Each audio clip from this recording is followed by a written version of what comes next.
Okay, so the first question, how I have corrected the model, there are many errors. First of all, it was the meshing that was the issue. So here, if you see the mesh nodes are matching with each other, this is required, and this is done through local seeding.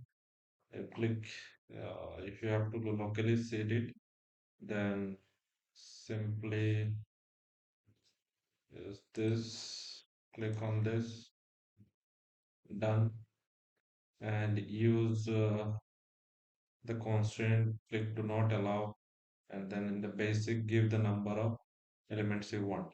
Now here I have selected the meshing size randomly.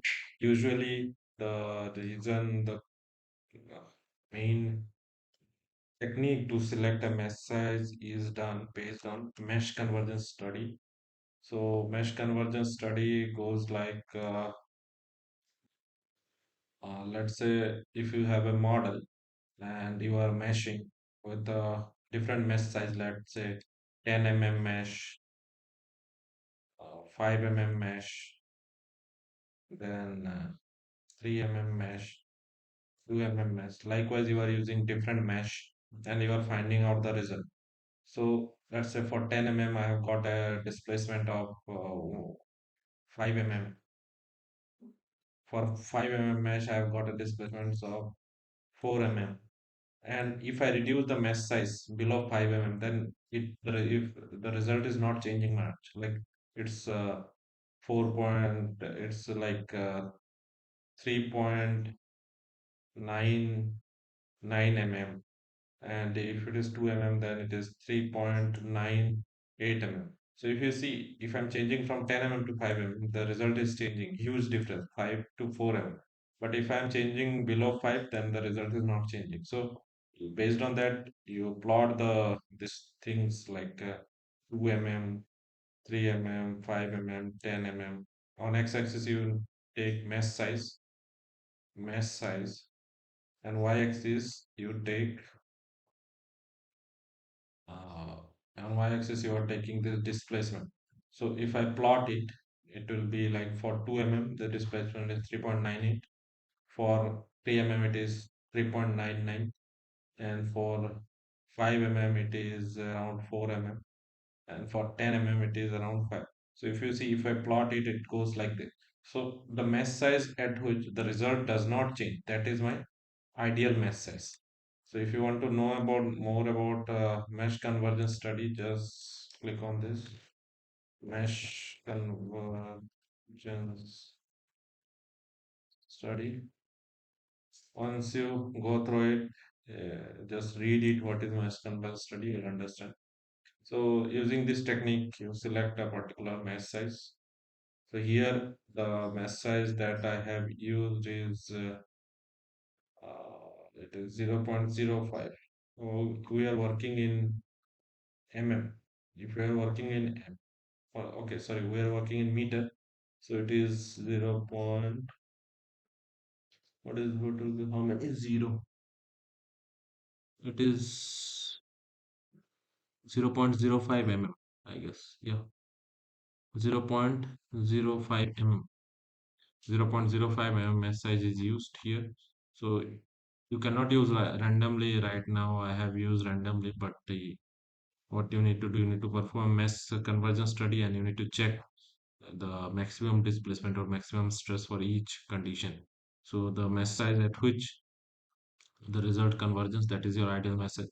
So for the now we have not done any such study, so you can just take random data and you can show that the mesh size 0.05 is the ideal mesh at which the result is not changing. So likewise you can simply show that.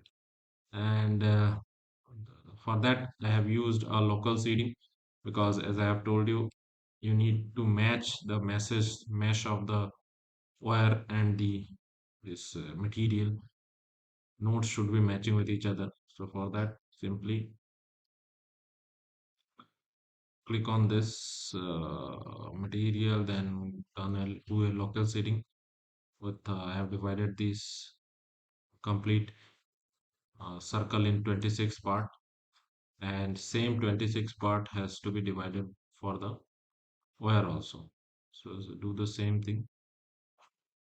Make sure you click on this and 26 part. So likewise, this one and the group mesh will match with each other. So once you do it, just assign a global size also. Then you can get this type of mesh. That's all. And to obtain the result, once you have run the job, right click and run the job. Once the analysis is completed, click on results, click on result, and then here I have already requested the result previously. So in step I have already requested, this is the set name at set 7. So for set 7 is the reference point. If you go here, this is the set 7. This is my set 7. So set 7 is my reference point. So for this reference point, I have already requested output. Set 7, I have requested displacement, U3, reaction force, and then you can request the contact stresses, etc. So once you have this, just run it, right click result, and just expand the history output. It will be like this, expand this. This is your reaction versus time, and this is displacement versus time. Sorry, this is displacement versus time. Yeah. Now right click, plot these two. These two plots will be available over here. So save both of them. It is name xy data, xy data 2. Now click on any one of them. This is displacement versus time. This is force versus time. Right click on it. So you don't need time, you need the force only. So take the force, copy it and take it in Excel. And similarly for displacement also, you don't need time, copy displacement and take in Excel.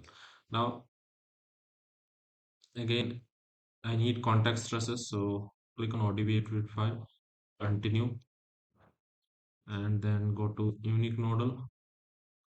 And then from here, you need the contact stresses. Okay, for contact stresses, you need to select element nodal and then click all this and click any node on this and plot. Sorry, not here. Let me just check. Yeah,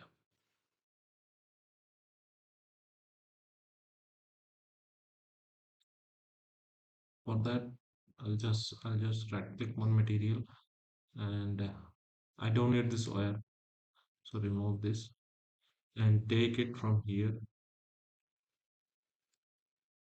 So this is how you got. So remember, you have to take it from the this material. And if you see, if you plot this, the maximum stresses they are for all these elements. So just take any of this and you get this. You'll get many plots because these are for complete element. This is for complete element. Just take the bottom one. So this is the data. Save, right click, edit. This is your time and this is the stress. So again, copy this and take it in Excel and see these two I have plotted from history output and this one I am plotting field output. So again, just take this stress in Excel and paste it, and then you need to extract the displacement. So go to U3 and we know the set 7 is my reference point on the. Now I have removed it, so I'll again add it. Reference point, this is the reference point over here. So just plot. So I've got the displacement. This is my displacement. Right click, edit, take the displacement in X1. That's how you plot C stress, contact stress versus displacement. That's all.